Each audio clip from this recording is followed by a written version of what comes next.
Wait for it. Wait for it, and we're live. Hey, all you crazy sci-fi and fantasy fans. It's time for your daily dose of shenanigans over here at the Blasters and Blades podcast. Just a couple of nerdy veterans, a Stabby chaos coordinator, and one chief shenanigator geeking out over our science fiction passions and fantastical fantasies. A place where magic is king, the sky is the limit, and space is the place. We are the podcast that puts the fun in dysfunction. So without further ado, we're going to let our guest, Mr. Stephen R. Lawhead, introduce himself to our listeners and viewers at home. Well, hello, and thank you for inviting me. Happy to be here. All right. And so you're coming to us from merry old England, so we had to kind of record at weird hours because time zones are a thing. Sometimes they're your friends, sometimes not. Right. When they let me go to sleep or get up, at convenient times, I like them. Other times, not so much. But we appreciate your accommodating our schedule with the. I think you're +5 from us on the East Coast. Yeah. Generally speaking, yeah. Sometimes 6, sometimes 5, but yeah. Okay, and of course, Jana, it's like the sun's not even up where she's at. Poor Jana over there in Salt Lake City. It is up, but only just. It is peeking over the mountains, and my dog is very, very confused because usually about 20 minutes before now, we are out walking, and so she is sitting just outside of my recording door making sad noises because we're supposed to be walking right now, and we are not, but she's just going to have to live with it. Yeah. Well, you're having your breakfast coffee. We're having our afternoon tea here, so perfect. Yeah. Well, it's Utah. They have weird traditions like Dr. Pepper with milk in it or something. I don't know. It's weird. No, coconut and lime. It's the best. All right. So before we get started, we do have the religion question. Stephen, are you ready for this? I'm ready. Yeah. All right. Star Wars, Star Trek, or Firefly? Well, if those are the only choices, I'd have to go with the Star Wars. It has a bit more depth and mythic resonance for me, I would think, than any of the others. Yeah, it sort of seems like it's based on some sort of ancient idea, of the deity. So I could see looking into that. So what you're describing is basically it feels more lived in. Sorry. So it almost like it feels more lived in the world. I think so. Yeah. And the well, I don't want to denigrate anyone's religion, but the others seem a little bit more made up. Okay. Star Wars seems to be a bit more whole cloth, like it comes with the territory, and the others sort of seem kind of a handy thing to tack on. Sorry if I offend anybody's religion. Many wars were fought over these topics, and more crusades will follow, but that's okay. We'll allow it. Okay. Because we're polytheistic here at the Blasters and Blades podcast. Game of Thrones, The Wheel of Time, or Chronicles of Narnia? Well, being I live in Oxford and have been to C.S. Lewis's house a few times, Chronicles of Narnia, which is big in Oxford, and so I have to go with a total supporter of that. So have you shared pictures on your social media of his house? Because that would be awesome for us Americans to get a chance to look at. No, they I have a sad story about that. Years ago, you could drive up and just park outside and go walk around and have a look. And even every now and then, somebody even invites you in. One of the current tenants would invite you in to have a look around, see the wardrobe and all that kind of thing that featured in the books. But it was passed to some sort of consortium, investor consortium or something a few years ago, and that's no longer possible. So, yeah. So, but having said that, it doesn't stop people from trying. So you can come, you can find it. Yeah. Okay, so it's not like a public museum at this point? No, not yet. Okay, well that stinks. I think it kind of almost should be at this point. Well, I mean, I think there was some sort of plan to make something of it, but the thing is, in Oxford, you're just really spoiled for choice in terms of writers and historical figures, to commemorate. So, yeah, you have to fight for your space. So many choices, I guess that does make it a little bit difficult to pick just one. Yeah. Okay. So one of the crying shames of adulthood is we do stop asking each other the important question. And thanks to the patronage of our sponsors this episode, we do bring that back. And I'm going to ask you, sir, what is your favorite dinosaur? Well, having not given this a lot of thought, I do like the whole idea of the Stegosaurus, the Triceratops Stegosaurus kind of thing. I think, they were plant eaters, but they had a pretty good armory on them. And people didn't, you might, Velociraptor might take you on, but they, have their work cut out for you. So, cut out for them. So I think that would be my favorite, peaceable, but don't mess with me sort of thing. Walk softly, but carry a big stick. I think. That's it. Yeah. Okay. I do love a big stick. Wow. Yeah, shut up, JR. Move on. All right. So we are civilized human beings here at the Blasters and Blades podcast. We are no longer knuckle dragging troglodytes. So coffee or tea, and how do you take it? Well, it's a game of two halves, as we say over here. And that is that it's coffee in the morning until about 10:30 or so. And then that's just to wake up, get going, get in the groove. But then you cut that off around, like I say, around noon. And then you wait until tea time, which can kick in anytime from 3:30 to 4 o'clock. That's kind of the sweet spot. Yeah, and you have that. And that pretty much goes 365 every day of the year. So how do you take your tea? And do you have a specific blend that you like? Well, yeah, the blend is Taifu.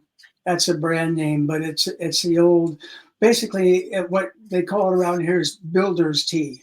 And that's, you give the handyman or the builder or the gardener or something a cup of tea when they come to work in your house. And that's just strong, straight up, as much tea as you can get in the cup with with a little milk.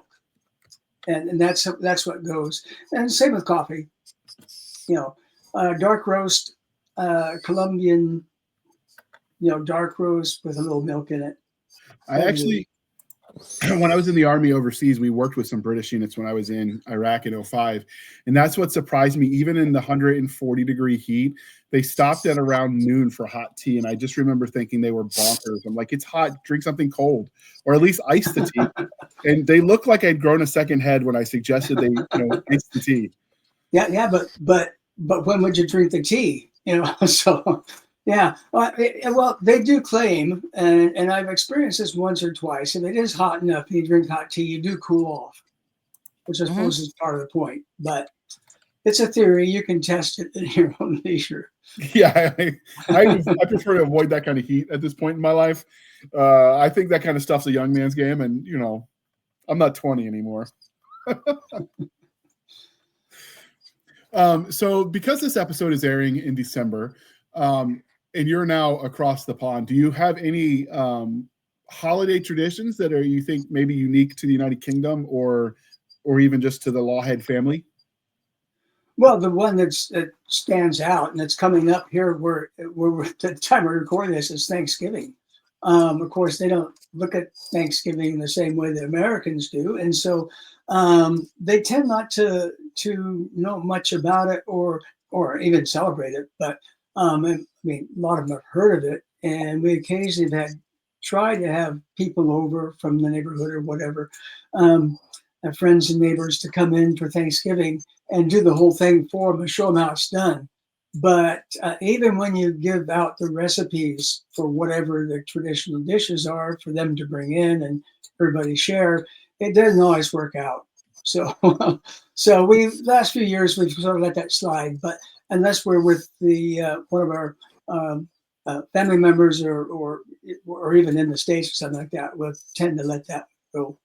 But but that is the one that stands out. Of course, they start Christmas around the 10th of December, so it goes all month pretty much. Which is fun. Okay, so that begs the question, what do you eat for the holiday season. We'll call it the whole season, since if they're starting Christmas around December 10th, that means we have lots of time for eating. And that's one of my favorite subjects to discuss. Oh, Christmas food. Yeah. Well, Yes. I don't think we have long enough time in the podcast to get into this, because my wife's heritage is Swedish and Norwegian, and Oh. there is a whole menu. In fact, after we got married, my wife's mother copied the old Swedish cookbook for her so she wouldn't miss out any of the special dishes. And it was an entire cookbook just for Christmas. But she said, Alice, it's simple. All you have to do is start on December 1st and make 2 or 3 dishes each day. And by the time you come to the meal, you'll have everything ready. Well, that makes perfect sense. So count them up. Yeah. So it sounds like, if you wanted to release another book, I know that I would buy that recipe book. That sounds fantastic. Well, you could do worse. Some of it, though, had been copied out in Swedish, and they may not have. Oh. I mean, when it says to put 2 knobs of butter in a pan, you don't quite know what that means. So. Yes, your knob of butter or my knob of butter. I Right. have recipes like that from my grandmother's. It's like using the big red bowl, put in 2 pitchers of milk from the blue pitcher, and use the yellow cup to scoop the sugar. And it's like, that's great, but how? My kitchen is not color coordinated in the same way yours is, but Swedish recipes would be great. That's it. Yeah. The other problem you run into is that a lot of recipes are written like you already know what you're doing, so they're not new person friendly. And I've run into that where I'm like having to Google the terms so I even know what the heck the recipe is trying to tell me to do. Oh yeah, and even translating some of the names of dishes. I mean, do you know what rootpost is? No one does, unless you read the recipe. To put you out of your misery, it is kind of a pressed veal dish. Oh, okay. I could see that. Are you a fan of the? Obviously, if your wife is listening, the answer is yes. But if she's not listening, you could be honest. No, it's all good. Yeah, it's all good. So you like the Swedish food? I've never had Swedish food, so I don't know. Oh yeah, the Swedish pancakes and the julekaka. Oh yeah, the julekaka is a Christmas cake, and that's a kind of a bread. It's a rye bread with candied fruits and things in it. It's great. It's all good. Yeah, wasn't that one? I've read stories about that where it was started when they were talking about different things with what was available with butter, with unleavened breads, with the various holidays, and then this is kind of something that grew out of that. It's a fascinating story to read up on where some of these Christmas foods come from. Oh yeah, well, in fact, lingen is kind of it's a wild cranberry, but the lingonberry. The Swedes were so poor that they couldn't actually get anything, so they would go out into the woods and get mushrooms and the wild lingen, bring it home, and you could make a kind of a cranberry sauce out of it. And then, but lingonberries now are such a sought after item. They're like gold dust, like truffles. They cost a mint just to get lingens, but so yeah, the lingen sauce to go on the pancakes or on anything. Those are all really, really good. But it's like all that kind of thing. The peasant food, turns into the high-end dining in another age. So. Okay. So obviously, you're a writer of all the cool things. But most people who are writers didn't just start off one day, wake up and said, I've never read a book, but I want to write one. So how did you get into all of the cool speculative fiction goodness that inspired you to write your own? Well, the answer to that has several parts. One is that I tend to feel now that I always kind of wanted to be a writer, but I didn't know how to do it. And I'd gone away to pursue a theology degree in Chicago. And one of the classes offered in the evening, as if you didn't have enough to do, was a magazine writing course offered by another institutions. So I said, oh, I can. If you were a member of one of these institutions, you could take classes at any of the others, no questions asked. So I went on over and applied. Anyway, to make a long story short, I sort of much enjoyed it that one night the instructor, who happened to be a magazine publisher, said, "Would you like to join our staff?" And I said, Oh, "Oh yeah, sweet. yeah." So I did, and then quickly found out that being the low man on the totem pole of a busy magazine staff was actually not much of a picnic. But I stuck with it and learned to write and learn how to edit and learn how to edit other people and edit my own and you know try to avoid all the pitfalls everybody else makes starting out. So I got that out of the way. I was there for 5 years, and then came the day when I was looking for something else to do. I thought, if I'm ever going to have a go at this, I just got to go cold turkey and write a book. So I went home and they actually let me take my desk and typewriter from the magazine because they were getting new equipment. So my old typewriter and my old desk, I sat down and I started a book. And I thought, well, this will probably go nowhere, but to hedge my bets, I'll start another one. I had 2 on the go and see which one catches fire. And after about 3 chapters, one was actually moving ahead pretty quickly, and the other one not so much. And so I switched and devoted my time to the first one, and that became In the Hall of the Dragon King. Oh, sweet. Yeah, and then having finished it, I thought, well, this is great. Now just put it out there and be published. Well, it got rejected about 6 times. Of course, well, you have to do that, yeah. But I did get letters from one of the first places that rejected it. They said, we can't do this book, but I so enjoyed it. I know it's going to be published. Just keep trying, And I thought, well, that's something. It's a little notes tucked in the front of the rejection letter saying, keep it up. This is great. So anyway, I did, and about the third or fourth round of publishers, one of them again in Chicago was starting up a new branch of their operation, and they said, yeah, we'd like it, and we'd want to publish it. And right away I said, oh, well, that's great. And here's the guy out of a job now saying, but it's the first of 3, right? And I said, no one told us it's a trilogy. I said, oh, yeah, oh, sure, there's a lot more to come.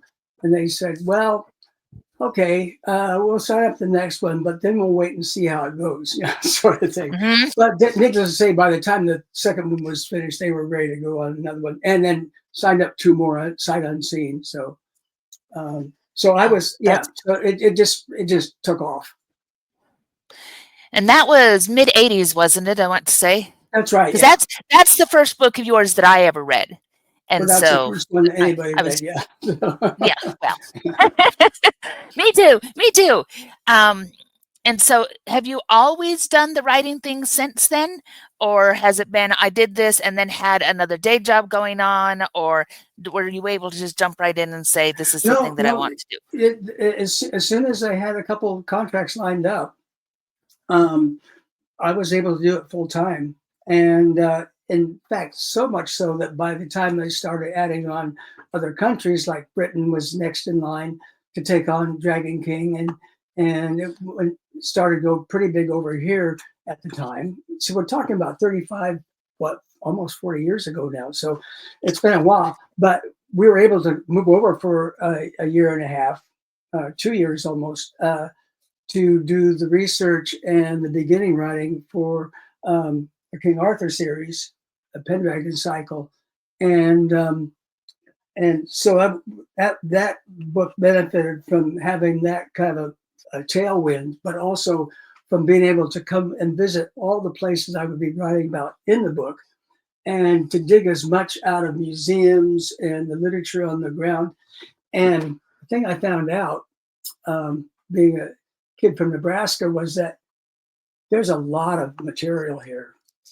for all kinds of Oh, yeah. things. And to get to grips with it, we have to move here. And my wife said, okay, we'll move. And so we did. We picked up 2 little kids and a house and moved to Britain, and basically have been here ever since. So, Nebraska to Britain, that's going to be a huge culture shock. well, yeah, it is. Although I have to say that we landed on our feet because my British publisher happened to have just moved to Oxford, and they said, there's a house around the corner from us that is, for rent, and you could probably, move in there if you needed a place. And said, well, sure. Anyway, that's in Ifley Village, a little village inside Oxford, and we've been there ever since. And so, for those of you who are younger listeners who grew up with WordPerfect and modern computers, don't realize the dedication it takes. Because when you're doing the old typewriter style, if he messed up, he didn't just backspace and retype it. Nope, you either retyped the whole page or you got the whiteout, or there was some dedication to the writing back in the day. There was more than that. My dedication was one thing. I mean, I learned how to compose on the typewriter. That's the first thing you learn in the magazine business, is that you have to compose on the typewriter. And the other thing I learned is that you start at the beginning and you go to the end. You do not skip any parts anywhere. And there's a reason for that. But I learned the reason when I was given a manuscript I don't know how that came my way, but they said, could you have a look at this and see what you think, So I did a favor for somebody and had a look at it and was reading through. I was reading this. It was an okay story, but I'd come to turn the page, and he'd have typewritten in the middle a big blank space saying, description of the city here. And then he move on, and then he move it on to say conversation with the chief executive here. And then he move on to other things that are more interesting. I thought, okay, that's it. That's why you never skip, because anything you skip cannot have had influence on anything that is around it. And it can only ever appear to be pasted on. And even if you write a thing and take it out, its influence is still there, like a phantom limb. It's already influenced everything that's around it and shaped it in such a way that even removing it, you still get lingering echoes of that. And so I cut ruthlessly, write things, and then if I need to cut it down, I'll cut it. But I don't skip anything. I hope I haven't just given away my secret, but that's very, very handy. And then start at the beginning and right to the end. Now, I have heard writers who say, I plan it all out and then just, pick a card from random and say, okay, chapter 13, okay, this is, and go with that. But I can't do that. I mean, But that's great advice, even for those of us who are now using computers, because as an editor, I've seen a few of those come through across my desk where they did not go back and put the thing back in. And so you ended up with just a blank. Or like you say, those echoes where you go, where'd the coffee cup come from? The coffee cup came from somewhere, but it was something that was either thought about and never written, or written and taken out before it got to me. Well, so there's a lot of yeah. brilliance with saying, that affects everything around it. So you may as well get it in there. Go ahead, JR. Well, the typing thing, though, did occupy. I mean, I would do everything as much as I could in fair copy. But my dear wife, who is a 110 word a minute typist, would type up the fair copy for the publisher. And in the day, they required 2 complete typewritten manuscripts for acceptance. So not only did you have to do it once, you had to do it, they had to have a copy on hand. It used to, kind of, but having moved to Britain and was working with HarperCollins, and they said, well, I can send chapters, by modem. And they said, really? I said, sure. And you can, print them out on your end when you get them. And they said, okay, the editor said, okay, let's try it. Okay. Oh, wow. And so I emailed, I streamed him the chapters one at a time, and they typed up. And so I couldn't wait. I called him up. I said, "Is it working? Is it working?" He said, "Listen to this." He held the phone up to the little printer in his office. It's printing up right now. So This is back when we as far as I know, I'm the first person to ever do a wireless transmission of a manuscript. I don't know that that's true, but that's what he said. This is back when we sacrificed robots to get online. Exactly. Exactly. And I'm sure everybody's all hovering over it going, is it going to work? Is it going to work? And yes. So JR, did you ever use a typewriter? No, but when I was in undergrad, the professors would always tell us about, because, you do the footnotes as a historian, because that was my academic, was the liberal arts. And so you're doing footnotes where you list you're citing your sources and whatnot. And they would always bemoan how easy we have it, because we had, at the time it was Microsoft and Windows 97, and how easy we had it, because we could just hit a little button and, drop it down at the bottom, and we didn't ever have to do anything. And woe to you if you got it wrong about how much you would need for footnotes, because then you'd have to redo the whole page. And so we heard all of the horror stories, and I'm just, right. I admire the dedication of the people that were doing it back then, because, technology has made that a lot easier. And so I can't imagine writing a book and you have to do that, because I go back and retype it and edit it and delete it a lot. And so to imagine trying to do that on a typewriter.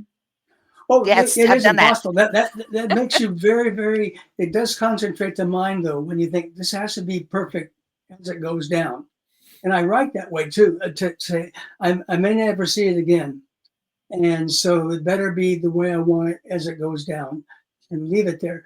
But having said that, now that you mentioned WordPerfect and some of these others, that you can go back and see how many times you have opened that file to either look at it or change it or something. And I did that on one of the chapters of the latest book, and it was over 258 times I've opened that file to look at that section or whatever it is, So, so it's just to say you put it down once as if it's going to stay, but it doesn't ever stay that way. When you do that, did you remember when they transitioned from the pure typewriters to when you had the little screen where you could see like a sentence or two before it typed it? Do I? I mean, I still have a computer that does it. I've kept all my computers over the years, and they had the dual disk computer. They had to put, one was the program, and the other one was the floppy that recorded your work and all that kind of thing. Yeah, I completely always check up as soon as they come out with something. I won't say jump on it, but if it will help, I'll use it. So we started, one of the things my mom never did was she never let us get like the it wasn't Xbox back then. I guess it would have been Nintendo, because you don't need a gaming system. You have a computer. Of course, in the 90s when we had that computer, it was the Commodore 64 that was from the 80s. So it was old even then. Okay, yeah. So we had like Pitfall and Baldur's Gate were the two games we had options. Oh, and Pong. We had Pong. Oh, Pong, yeah. Were the options. So I was never great at technology, but I kind of had to learn in college. I do wish I had listened to my mother and taken a typing class in high school, because I learned the hard way. Hey, that is no lie.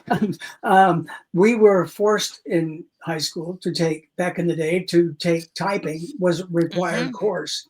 It had 2 years, and everybody goes in groaning and moaning, oh, typing, that's, so boring and everything. And yes, it is. But of all the things I learned in high school, typing is the only one that's ever helped me out.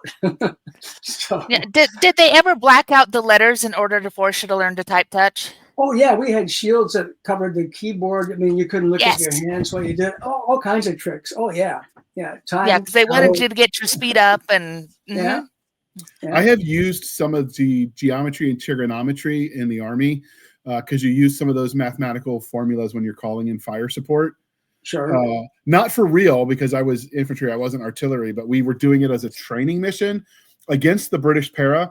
And the NCOs were all gone to the bar, because the the training battle wasn't supposed to start for a couple hours, and the Brits decided that battle never starts when the enemy wants it to, so they attacked early. So I am as an E4, the senior person there, and so I'm like, well, we're about to get overrun because not only did they leave us, they ordered us to dig all of the firing positions in the wrong places, so nothing interlocked. So I'm having to lay everything out again. So now we're starting all over again. Nothing's dug. We have nowhere to hunker down to try to fight back. So I get the brilliant idea. I'm going to use what little bit I remember and try to call in fire support. And because I messed the math up, I called it on ourselves instead of them, ended the battle in 5 seconds. And so the long story short of that is when I went home for leave before that first deployment, and I ran into my math teacher in the grocery store, and I'm like, I had to tell her, I'm like, well, you were right. I actually did use this. And I told her that story, and she's like, see, I told you, math can save your life. Yeah.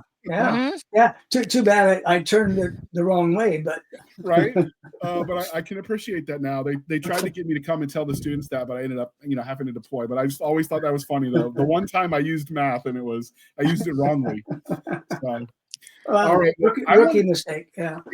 I want to talk about the books that brought us here, and we've kind of been hinting at it. So I'm going to pause for a moment while we shamelessly shill for the man and the woman this time, and then we're going to dive right into the Pendragon Cycle. Okay. The necromantic magic of the Great Lich has held sway over the world for 100 years. Can a young knight of the god of death and the last priestess of the goddess of life destroy him before their homeland falls? The only survivor of his convoy, journeyman knight Darian, is entrusted with an ancient scroll and one mission. Return the scroll to the High Temple in Hothan, no matter the cost.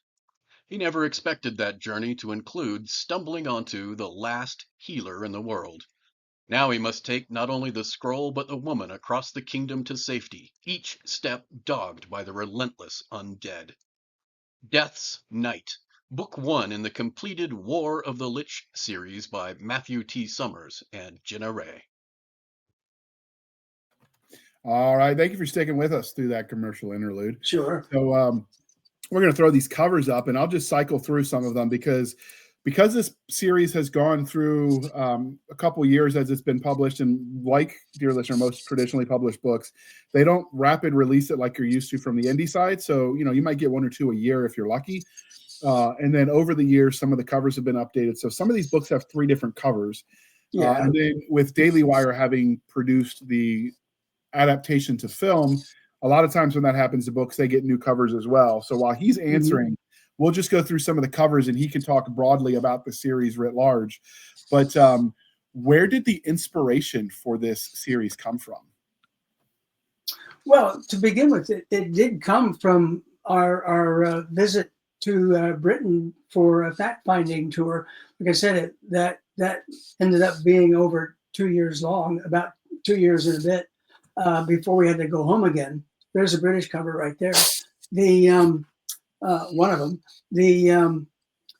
I'll put it this way: we were living in Lincoln, Nebraska, and at the University of Nebraska Library. The shelf of sort of British history was about as big as one of the shelves in my office here, and that was it. But moving to Britain, coming to Britain the first time, realized there's a whole country here full of this stuff. And, I can own within a week of moving here more books than they have at University of Nebraska, and have them on my own shelf to consult.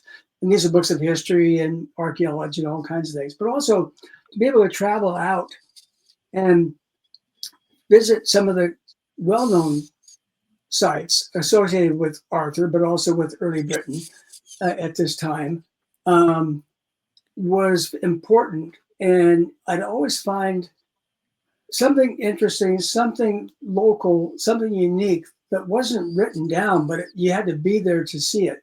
The pool that is featured as where the Lady of the Lake was, and different things like that. That's in Wales, and the connection with Wales and Merlin and Arthur is something that goes way back. So I quickly decided, in looking at how to approach this subject, because it's something I wanted to do, but didn't know quite how to go about it. And the idea of that was, well, set aside everything medieval and French and see what's left. And so I did that, and then began to see all these ancient, very, very ancient roots back into Wales, and the people and the culture and the history of Wales, and decided this is where it has to take place, in this area. And the traditional area, the Summerlands and Lioness and everything, is in the south of England. The area, well, kind of Somerset and beyond, and so I'm getting tongue tied here, trying to get too much in, but the idea is that there was so much, and the landscape is so full of it.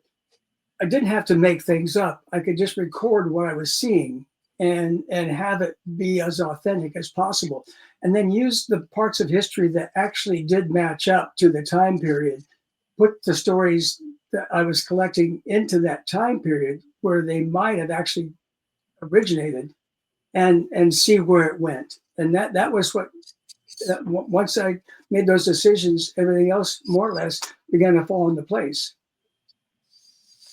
Yeah, and as I recall, it kicks off right after the Romans are they leave the Isles, and then it's everything after that. Am I remembering correctly?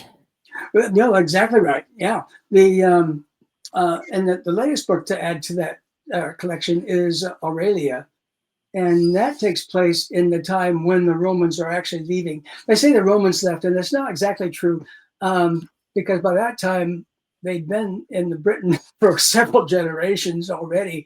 And most of those, even those with Roman names, were British born and raised. They'd taken Roman citizenship and they became part of Rome, and so they thought they were Romans. And I mean, in terms of the larger empire.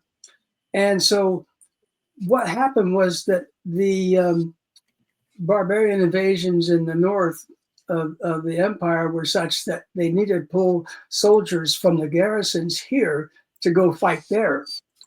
And the people kind of looked around and said, well, wait a minute, you take all our soldiers away, what have we got left? And they said, well, you're going to have to look to yourself, to your own defenses.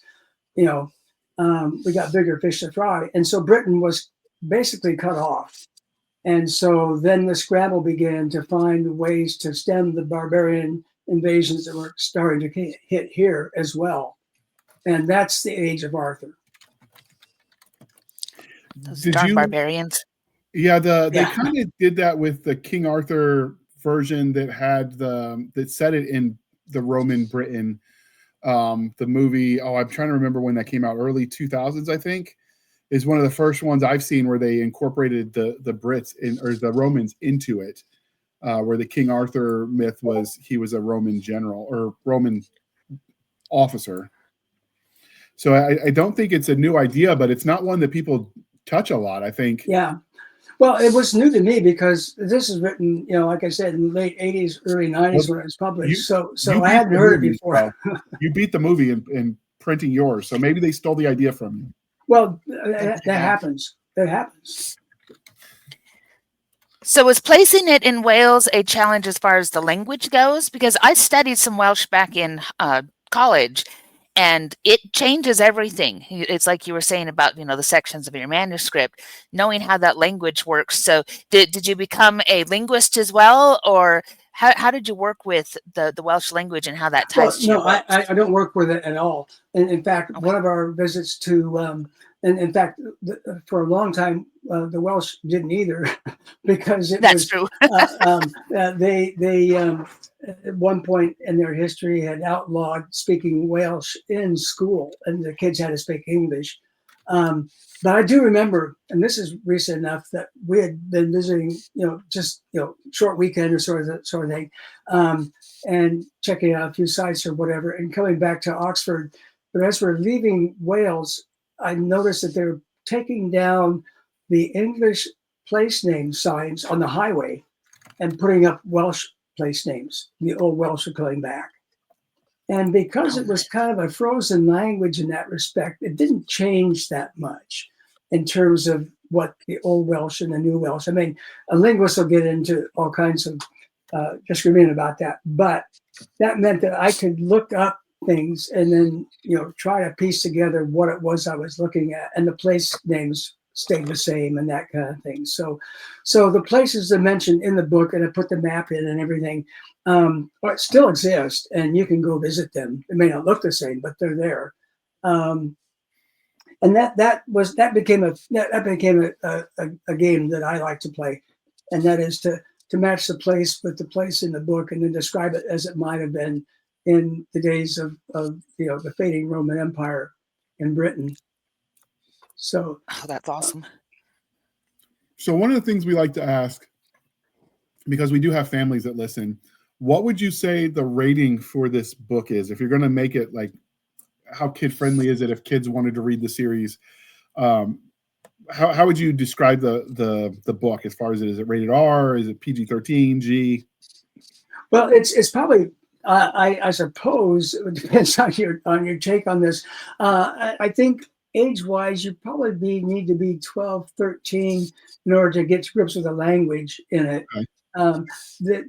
Like by that I mean the British and the Welsh and different language inflections, that kind of thing.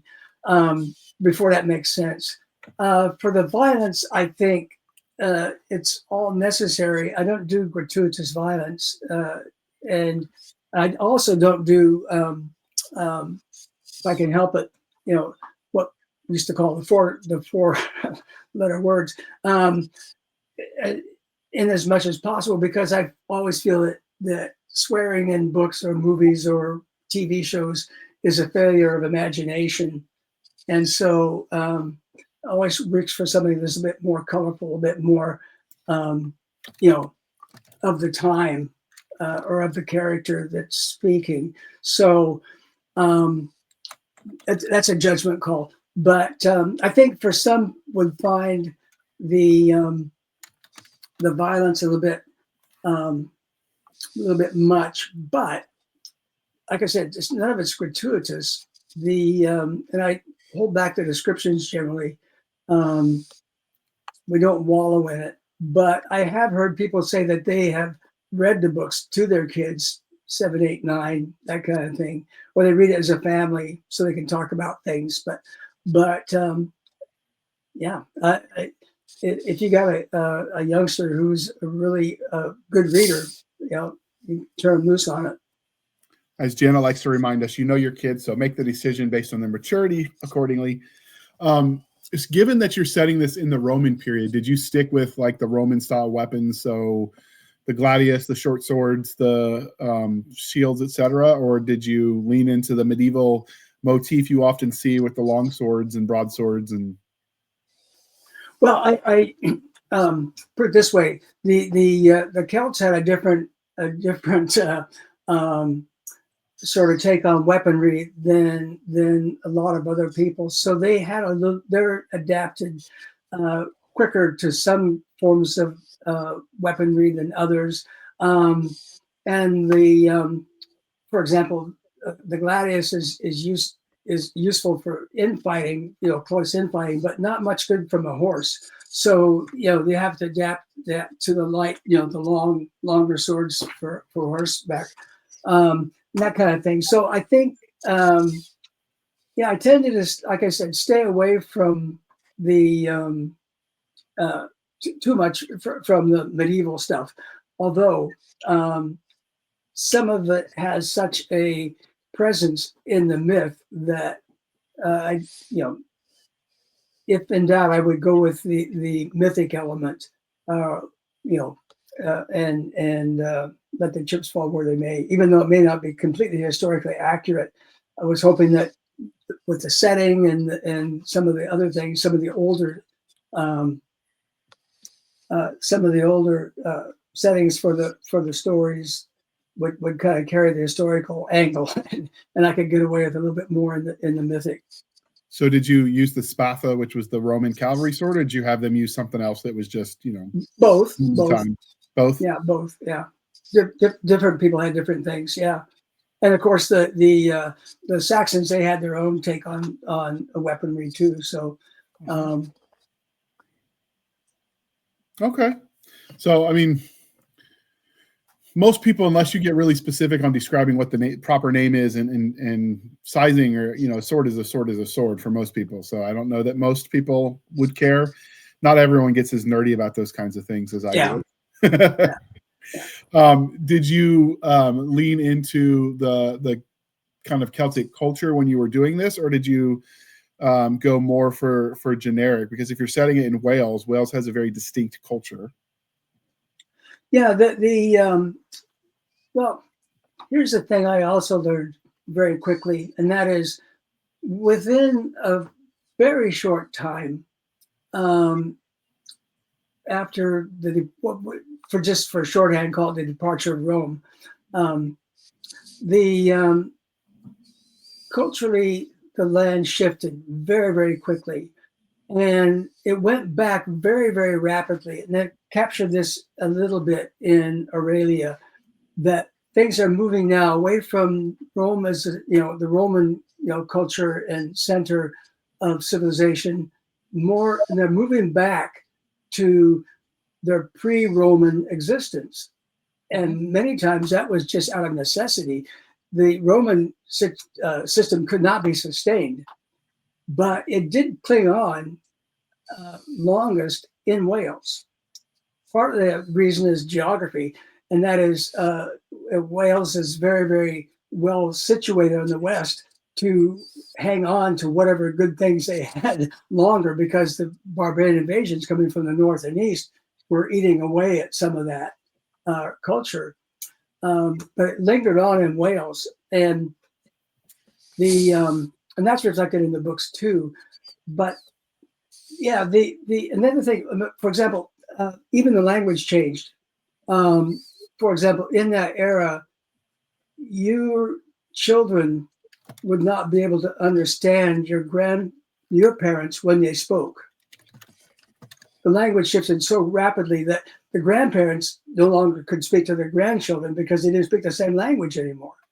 It shifted that rapidly back to British, and the Roman language was for scholars and for the church and everything, but it was became just a written language, and the most of the common folk didn't speak it anymore. But that's the shift that's recorded somewhat in the books, where now it's becoming more tribal again. I've visited old encampments. They were Roman towns. There are now empty fields. Everybody moved back up to the hill forts because they could defend those. Yeah. Whereas a city sitting out there on the coast or near the coast with just an invitation to get raided. So they moved to defensive fortifications quickly. And like I said, it very, very, very quickly devolved back to a tribal society that could protect itself and look out for its own people. But without the protection of a greater empire, it was pretty much for a long time, every man for himself. Well, and that's where until Arthur came. Were you aware of what the Welsh called the era, the 5th and 6th century AD, or which they call CE now, after the Romans pulled out in 410? Excuse me, I'm not quite understand the question. So the Romans pulled out circa 410 AD, or what they call the Common Era CE now, which is the 5th and 5th century. That era of the 5th and then the follow-on 6th century in Wales. Do you know what they call that? No, I don't. What is it? They refer to that era as the Age of Arthur. No, you're asking me. I thought you were talking about a specific name. No, that was a name that was that came about because the historian wrote a book called The Age of Arthur. Okay. And he named it that because he said, well, how else do you explain this era? Because and it was back in the day, this is written a long time ago, but it was back in the day when they were still trying to debate, was there actually really a King Arthur or not? And his argument in the book is a very big book. I have it. I'm looking around my shelf here at the moment. His take on it was, well, if if Arthur didn't exist, somebody who did the things he did that they said he did those things. And so whether his name was Arthur or something else, yes, he cast a long shadow across this whole country. That's the way he put it. So there's a lot of mythos around the Arthur legend. Some of the French style on it you've mentioned you left behind. Are there any parts that you added to it on your own just to add flavor to the story that's all you? Well, you caught me looking at my shelf again. The part that people pick out, generally speaking, readers pick out, is the Atlantis connection. Oh, it's one of my favorite connections. Well, but here's the thing, though. I hate to disabuse anybody of a nice fantasy, but I didn't make that up. That also comes from an early historian who he was an Oxford professor who went around collecting old words because he was convinced that the old Celtic languages were passing out of memory, out of time, and he wanted to preserve as much as he could. He was a linguist, and so at his holidays and whatnot, he'd always go out and try to talk to the old timers, get old stories, find the words, and collect these stories and write them down. And so he did that. He ended up publishing 3 volumes of these early stories, and some of them have characters that are more or less familiar, others don't. But he became convinced in talking to a lot of these old timers that the word lioness, an old word for part of Britain that isn't even there anymore, lioness in Welsh is Llynllaenis, and it's an attempt by the British to wrap their tongue around Atlantis. And Atlantis for the Brits was always in the Western Sea, and it's in the area of now where they tell me it's the most shallow part of the but Western Sea as far as Britain is concerned. The Sargasso Sea area is very, very shallow, and there seem to be ruins, and people find things there sometimes that look like they might have been, from a previous civilization, that kind of thing. So I just ran with it. I said, okay, I don't have to decide if that's true or not. I'll just use it. And so the Tor and the lake there and everything is perfect for a settlement for the Glass Isle, as they called it in the stories. So I said, that's it. I'll use that. And so even the most fanciful part, I didn't make up. I got that out of an old history book. So, but isn't that part of our job when we're writing fantasy that's like this? It has a strong historical bent. Is sometimes just taking all of those pieces of history and connecting the dots. Because now that you're talking about it, I can see all those dashed lines, and it's like, yeah, but you brought it together in a way that made it a story. So you took it from being a historical story to now it's all part of the myth and the legend. And right. I think that's one of the things that fantasy authors, especially when there is historical in there, do so well. Yeah. Well, and then you start looking around for things. The Tor is there, the lake is there. It's still there. You can go and visit it. And I thought, well, the Lady of the Lake, of course, if they had a settlement there, their little last of the Atlanteans living on the Isle of the Ever Living. That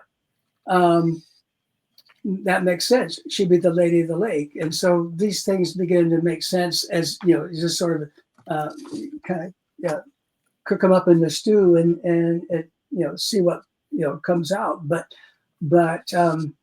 those ideas though are all historical tracery that you can trace back and like I said, my job had mainly been taking those, lifting them up and just kind of say, okay, if that's the case, what does it mean? How does it work?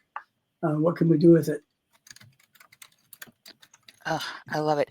And then for our readers at home, it doesn't start right off with Arthur, right? We are. No, we have It's the to. Pendragon Cycle. Where do we start? I know the answer, but I want you to tell them. Well, start with Taliesin, and one of the reasons it starts there is because he actually was a historical figure, lived in the day, probably around Arthur's time or shortly after, but he was a poet. And to be a Welsh poet in those days, a bard, was a very, very special calling. You get that from reading the books, I think, of what kind of culture they came out of. And they do have scraps of his old poems, and some of them are just a few lines here and there, but they have been collected, and you can find examples of what he wrote. And he had a section of prophecies and different things, foretellings that they recorded and remembered. And there's a group of collected sayings. They're called the Welsh triads. Welsh love things in threes. They would have three things to remember. And I remember one of them was what, a grave for Caradoc, a grave for Maxim Ulidig, but, wonder of wonders, no grave for Arthur. No grave for Arthur. No, because he's the once and future king, of course. So then you're off on another, no graves. you're off on another chase. So, so Taliesin where it starts, and then we move to Merlin, who also being part of the fair folk is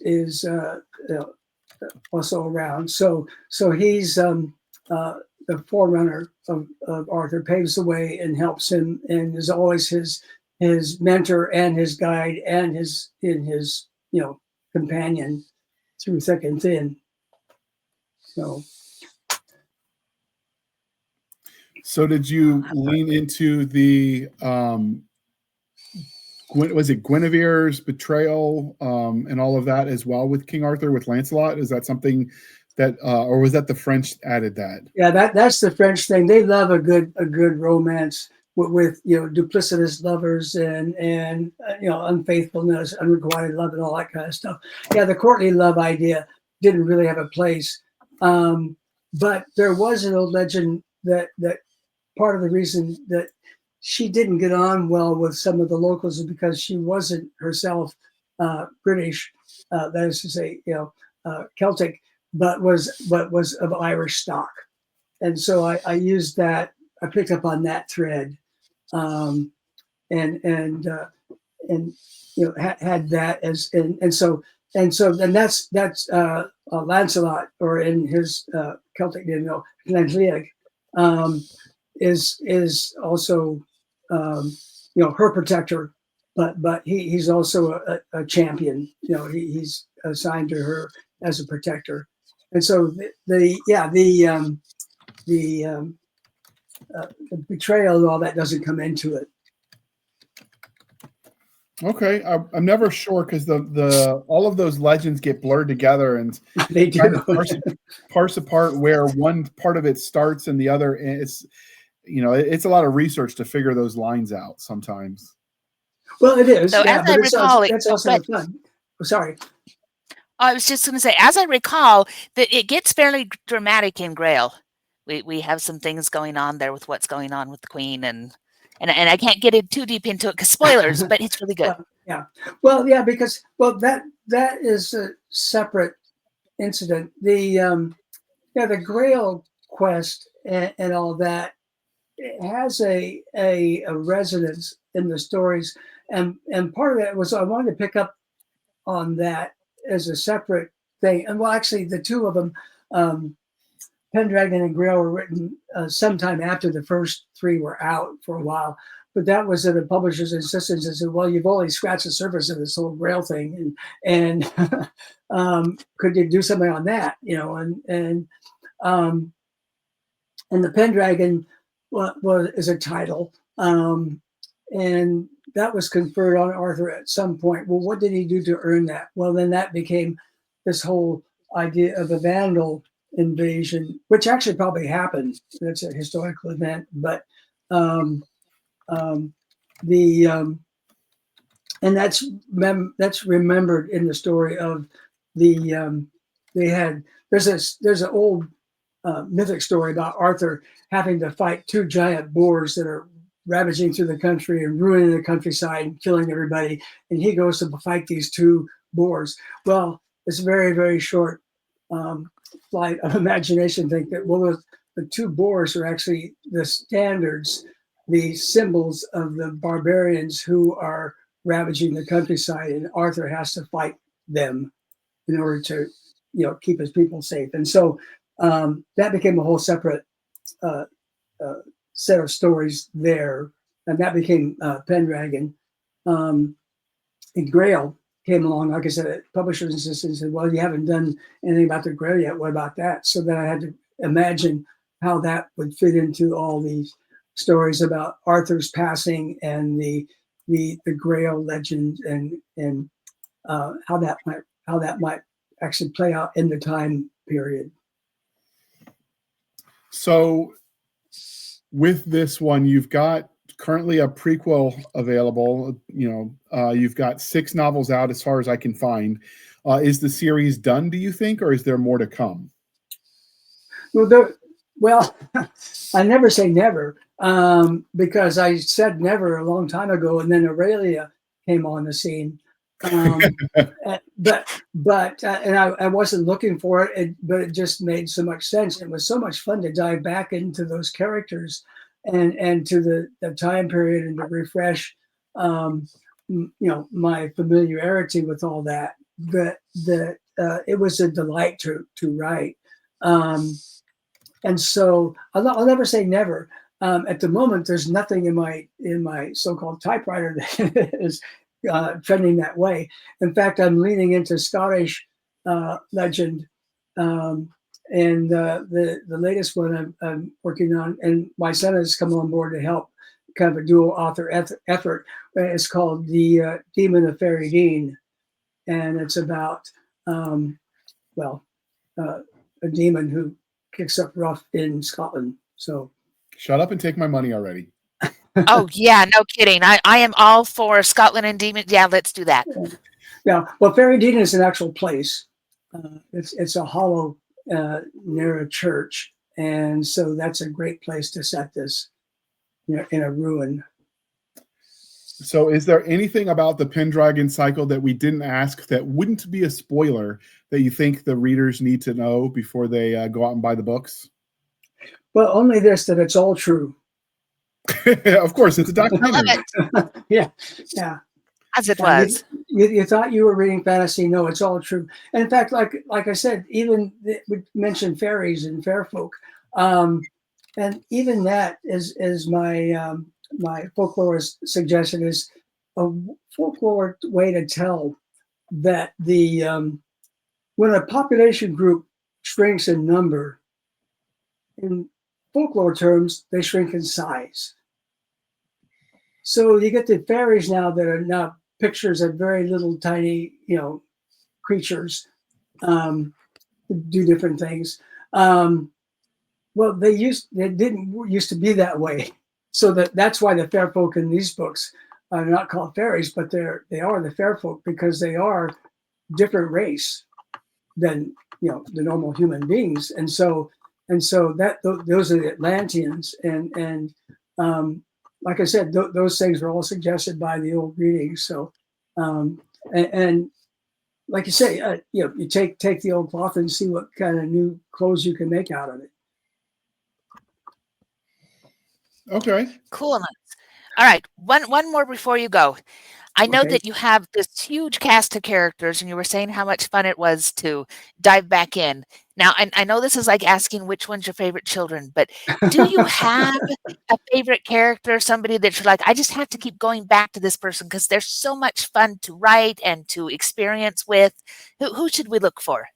Now that is a good question. And you're right. You have asked which is your favorite child, and which one would you sell, tomorrow. Gosh, of all of the different ones, I tend to say the last one at the moment, because she occupies so much space in my mind. Aurelia is pretty good. I like I also liked Bedwyr, and he seemed, or as French would have it, Bedivere. He seemed to be, to me, a great foil for Arthur, you know, and but also somebody who could be trusted, and also somebody who didn't maybe get as much airtime, but it was very, very important to the book. Kai is another one, Sir Kay, and yeah. In fact, there are people named Kai, and because of his character in that book. I've even come across a few people named Taliesin, if you believe that. So, yeah, other people have their own favorite characters, but yeah, I'd say mine would be Bedwyr. Okay, and I have one last question as well. Would you live in this world you created if you could? Oh no, it's way too difficult. I'm not cut out for that. Okay. In fact, if I lived there now, I wouldn't be alive. So that's it. You know, Being alive is a good thing. I tend to like it as well. All right. So if this is the part, dear listener, where I remind you then to please be kind and speak your mind on the reviewing platforms. Your reviews help the right readers find the right book. So do your part. It really does matter. And if people wanted to find you on the wild, wild interwebs, Stephen, where might we find you? And as usual, the links will be in the show notes.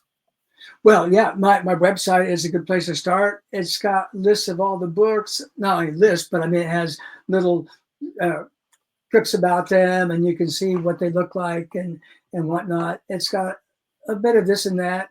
I have done a thing in years past, and probably will do again. They're called coffee mobs, where the idea is to just show up at a place and have a cup of coffee, let people know on Facebook that that's happening, and people come out, or if they can, and we sit down, have a chat, and talk about the books, and those are an awful lot of fun. You'll see some photos of that too on the Facebook page or on my website. But that's all I have to say. The books are easily available pretty much anywhere these days, so check them out. And if you want to watch the film adaptation, Daily Wire has it. I'll link to that as well in the show notes. Did you have any role in the picking of the cast or any of that, or was that hands-on? No, in fact, it all happened at arm's length. I did meet the director, and who came a couple of Christmases ago, and we had a nice chat, and some Yulakaka and some tea, and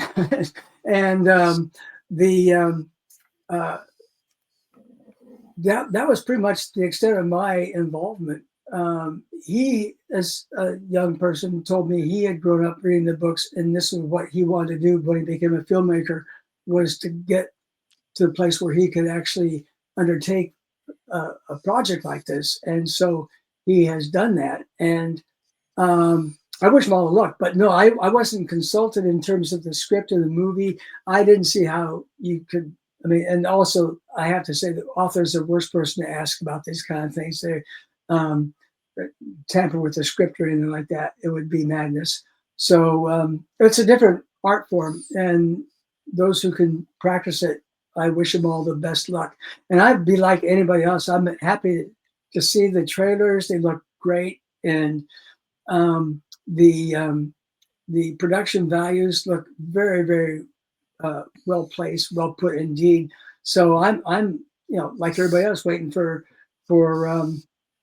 the release and see what happens next. All right. And Jana, one of these days I will add you to the link tree for the podcast, but that day is not today, maybe season 6. So in the meantime, might you tell people where they can stalk you on the Wild Wild interwebs? Yeah, promises. One note before I do that, this is broken up from what I can see on the Daily Wire. We're getting episodes every week, so it's not just a one and done kind of movie presentation, but we're getting that. Where I think for fantasy stories, it really works well when they can dig in a little bit more in those episodes. So I'm excited to go check it out. Those are episodes. Those are production. Or are you talking about the episode schedule? Because I don't even know what those are, but the production schedule, they released every week for a while. while they were filming what was taking place on the day or on that week. So if it was a bull dance scene or if it was a battle scene or whatever, the only official trailer that exists is that 3-minute trailer that came out just last month. See, now I'm glad that I said something, because that way other people don't get it wrong the way I did. Because it actually says episodes, and it's not specific on the list that they are, because I'm looking at the production quality and going, these are kind of cool.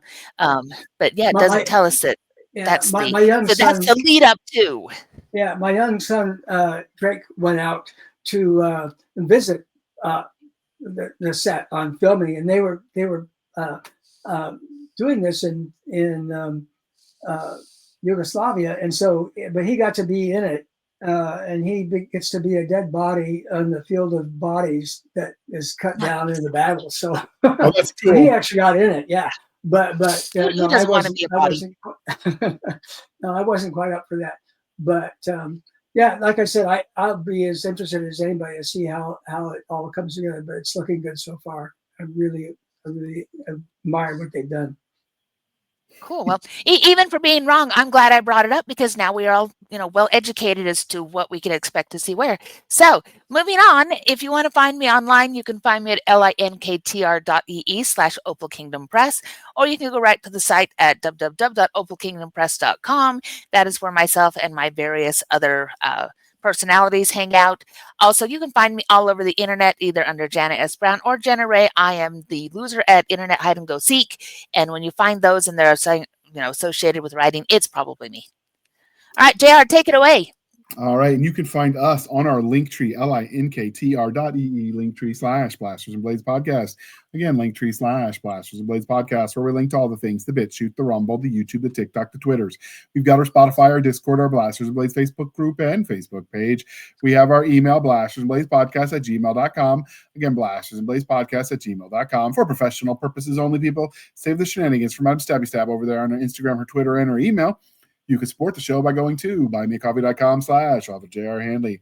Again, buymeacoffee.com/author J.R. Handley. Be sure to put in the comment section that it's for the podcast, and I promise I will keep my co-hosts duly caffeinated. They will drink that brand coffee, tea, and hot chocolate until it pours out of their mugs and onto their tongues, and they die of delicious goodness. Because apparently pouring out of their eyeballs is no longer considered acceptable. I've gotten letters, Jana. It hurts. Right? Apparently, that is not a thing to suggest when you have young listeners. They might not of the eyeballs. We had a mother write me and said, JR, stop this, please. He wanted to try it. So if you want some of that coffee brand coffee, the link is in the show notes. The discount code is podcast grunts. You get 10% off. We get a little bit of a kickback. It's a win-win. And if you order that coffee brand coffee today, it will probably ship in time, where it makes it to you in time for Christmas. Speaking of shipping in time for Christmas, if you order the hardcover or the print cover of the Pendragon Cycle, it too will ship to you in time for Christmas. And if you buy one, buy 10. Why not? Give them to all your friends. Steven's got an expensive tea habit, and he wants you to help support that by buying more of his books. That's right. And with that, I would like to thank you for spending some of your precious time with us. For my crazy co-host, I am J.R. Handley, and this was the Blasters and Blades Podcast. We'll be back next week at the same time, where we'll indulge our love of nerd culture, cheesy jokes, and all things that go boom. And Jana, one of the other things that lady that sent me that letter said was that it's mighty presumptuous of me to assume I'm the sane one of all my co-hosts. So I have been doubly called out. Yeah. She's got a point there. She might be my new favorite listener. All right. Thank you for coming on, Steven. Thank you. It's been a pleasure. Thank you. And we'll have to have you back in season 6 to talk about some of your other series, especially the Scottish one when that comes out, because I'm definitely dying to buy that one. Okay. Well, we got to find a publisher first. So. All right. Do we need to write letters to people? Because I'll start the writing campaign. I don't mind. Okay. Well, I'll let you know. All right. And with that, we're going to hit the end button, people. Thank you for coming by.